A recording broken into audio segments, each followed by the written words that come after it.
Today on Clear Your Clutter Inside and Out, we're talking about making excuses. What have you been putting off that you know must be done? Are you using excuses to keep from moving forward?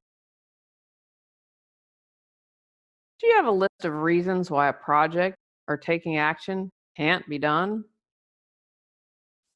Learn how to recognize when you're making excuses as we continue our month focusing on paying attention. Do you control your clutter, or does your clutter control you? On Clear Your Clutter Inside and Out, we'll teach you awareness as well as action steps to create change in your life. Come on, let's get started. Today's episode was inspired by my health.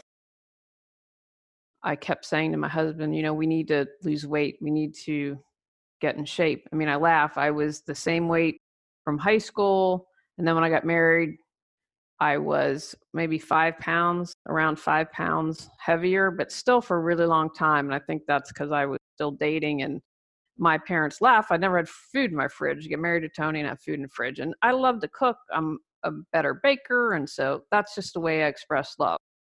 And finally, we stopped making excuses. We have started keto, which we'll see how that goes. And I have been doing intermittent fasting, which has really helped me. The interesting thing with keto is that I don't want to have this, oh my gosh, I gotta lose 5 zillion pounds. And I know that people tend to have the weight fall off quickly. I'm really trying to go for moderate and things that I can incorporate easily. Got rid of all the packaged junk that was in our house. And so we're doing a lot better. But we have and we're eating clean keto. And will I make, of course, I'll make like a peanut butter keto cookie or something like that.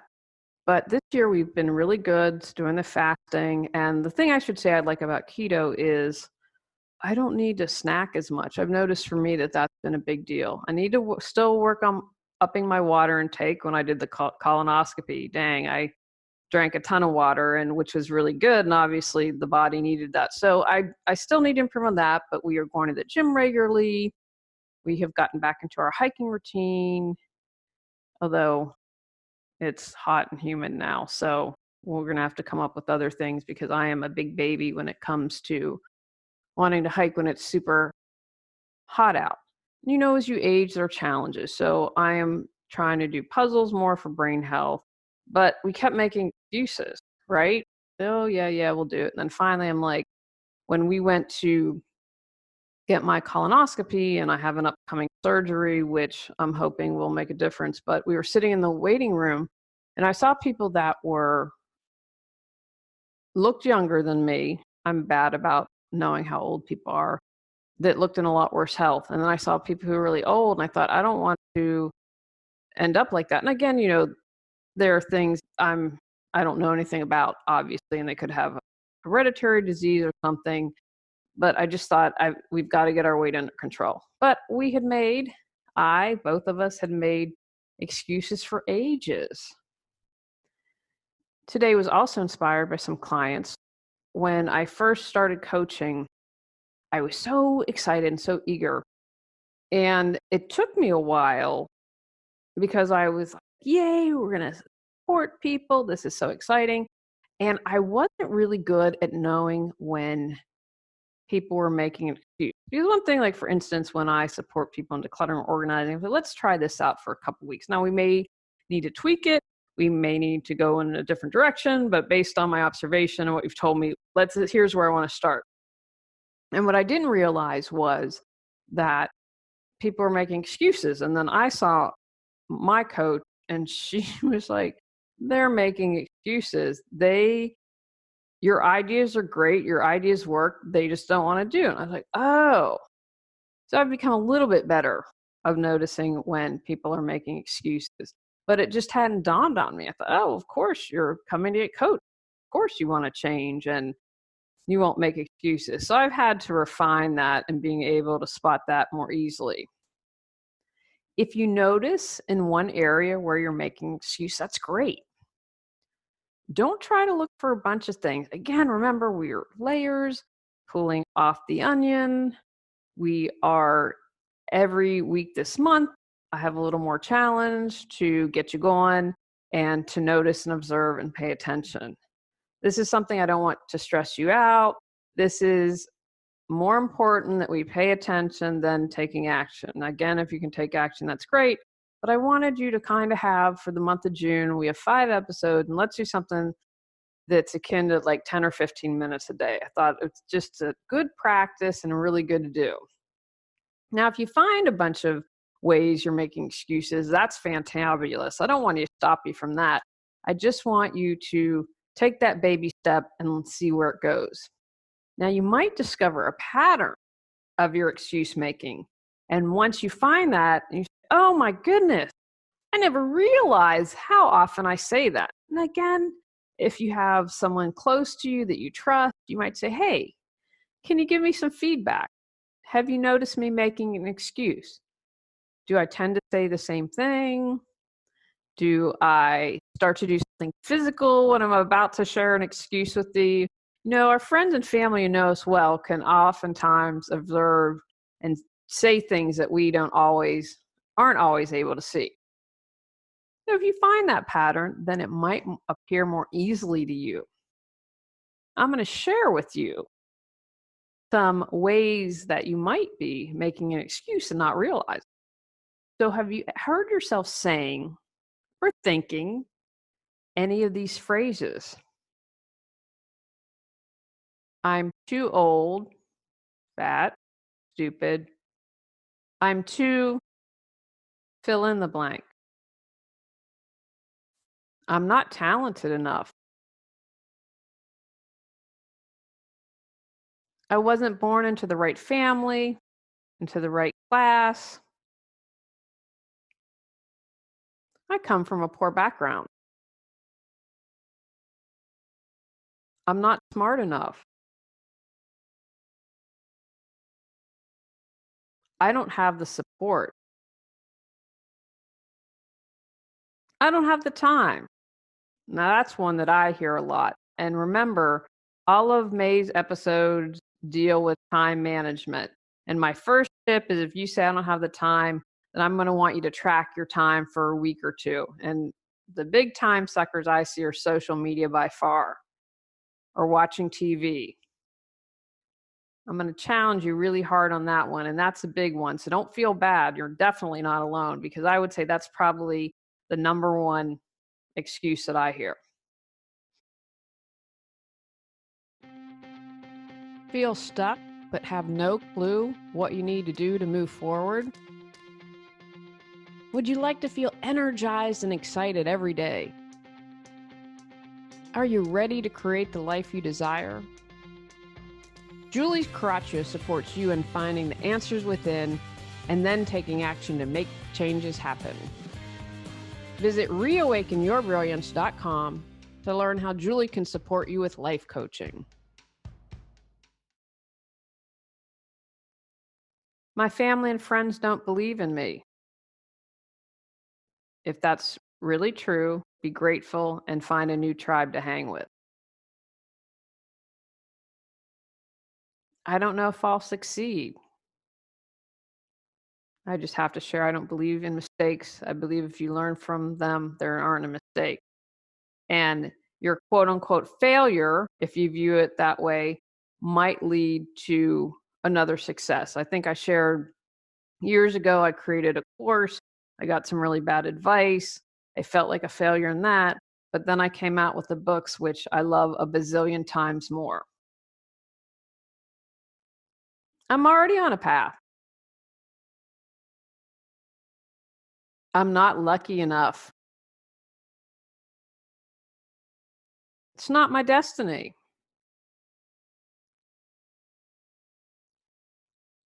I'm not motivated enough.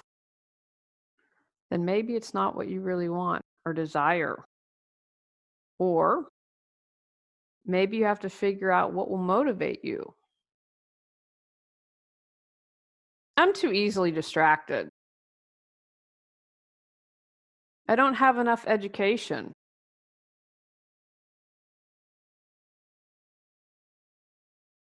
I'll start tomorrow.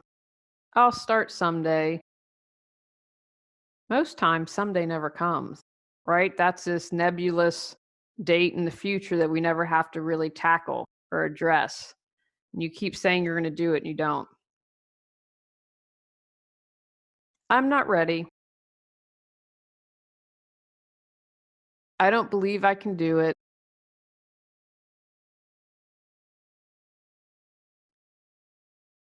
I don't have any money. Let that excuse go. You're listening right now to, in my humble opinion, a quality podcast, and it's free. I'm not the only podcast out there.